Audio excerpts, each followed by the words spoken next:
Good morning everyone. সকাল সকাল ছেলেকে নিয়ে ডক্টরের কাছে চলে এলাম। এই যে তার আগে অবশ্য অনেক কাজ করতে হয়েছে। সকালবেলা ঘুম থেকে উঠে বরকে চা করে দিয়ে কাপড় কেচে চলে গেলাম পার্লারে। পার্লারটা পরিষ্কার থাকলে কি কেউ আসলে ভালো লাগে, শান্তি লাগে যে পরিষ্কার ঘরে কাজ করছি। অনেক কাজই ছিল পার্লারে, তো সেগুলো গিয়ে পরিষ্কার করলাম। তার আগে আবার নিজেকে একটু দেখে নিলাম। পুরো ভূতের মতো লাগছিলো, একদম মনেই হচ্ছিল যে কাজের জন্য রেডি হচ্ছি কোমর বেঁধে। আমার আবার একটুখানি নিজেকে না প্যাম্পার করলে ভালো লাগে না। নিজেকে যে নিজে প্যাম্পার করতেই হয়, নাহলে তো কেউ তোমাকে খেয়াল করবে না। যদি যে নিজেকে না যত্ন করে তাকে অন্য কেউও যত্ন করে না।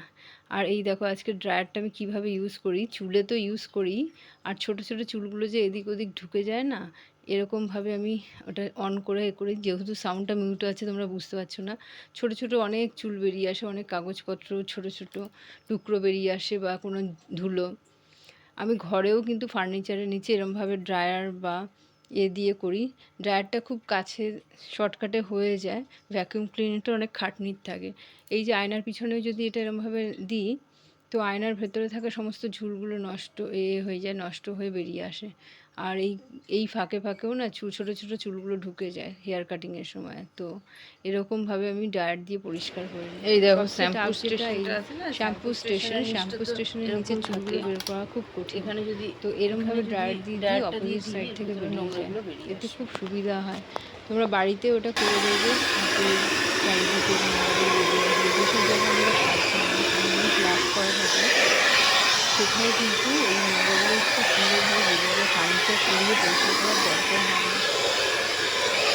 আর পার্লারে তো বিশেষ করে একটাই জিনিস থাকলে চুলের প্রচণ্ড প্রবলেম হয়। কেউ চুল কাটলে চারিদিকে ছড়িয়ে যায়, যেটার জন্য আমার এটা খুব সুবিধা। এই যে জল রেডি করে ফেলেছি, এবারে মোছার জন্য রেডি হচ্ছি।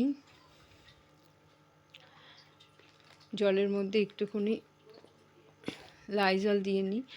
আমার কাজ হয়ে গেছে। ফ্যানটা চালিয়ে দিলে কি হয়, পুরো ভেতরে একটা যে গুমোট গন্ধ থাকে সেটা বেরিয়ে যায়। পুরো জানলাটা খুলে দিলাম। খুলে দিয়ে সব ঝকঝকে তকতকে করে এবার জিনিসগুলোকে অ্যারেঞ্জ করব, যেটা সরিয়ে নিয়েছিলাম।